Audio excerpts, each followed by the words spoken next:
Website. Maybe you're thinking about having your first one made, or maybe you just need a new, better one. In any case, you should know at least some of the basics about web design. And no worries, it will only take 3 minutes. First of all, let's face it, a website is the core of your online marketing activities. If you look at all the marketing channels and techniques, what they actually do is bring visitors to your website. And the main purpose of a website is turning these visitors into customers. In marketing terms, this is called conversion. A bad website will basically cause you to waste money on other marketing methods because you don't need more visitors if you can't turn them into customers. So the better your website is, the more visitors are converted into your customers. And it doesn't really matter whether you sell consumer products online, provide local services, or build houses. Many people in the industry call themselves web designers, but they really are just a bunch of geeks with some basic coding knowledge. Of course, without much planning, they will pretty quickly create a website for you with lots of information, photos, contacts. But the question is that the way to turn the visitors into your customers? Is that what you need? And the answer is simple. No.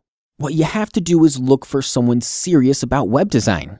Well, that's where we come in. This is how we make websites, by following the 7-phase web design process. Phase 1. Analysis. The first step is always about information gathering, identifying things like the website purpose, goals, and target audience. Phase 2. Planning. A plan includes a definition of the sitemap, structure, and technologies that we're about to use. Phase 3.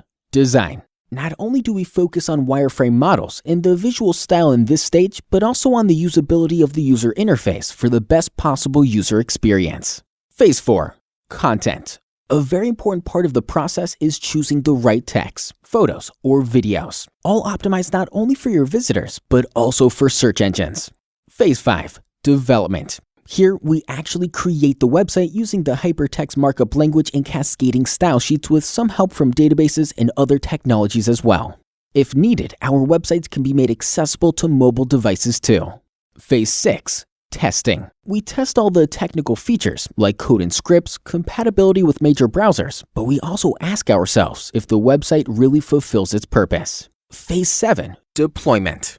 After we launch the site, our job is definitely not done yet. We always monitor what's happening after the start, enabling us to fix any possible deficiencies. And if you want, we can also manage the future maintenance and updates for you.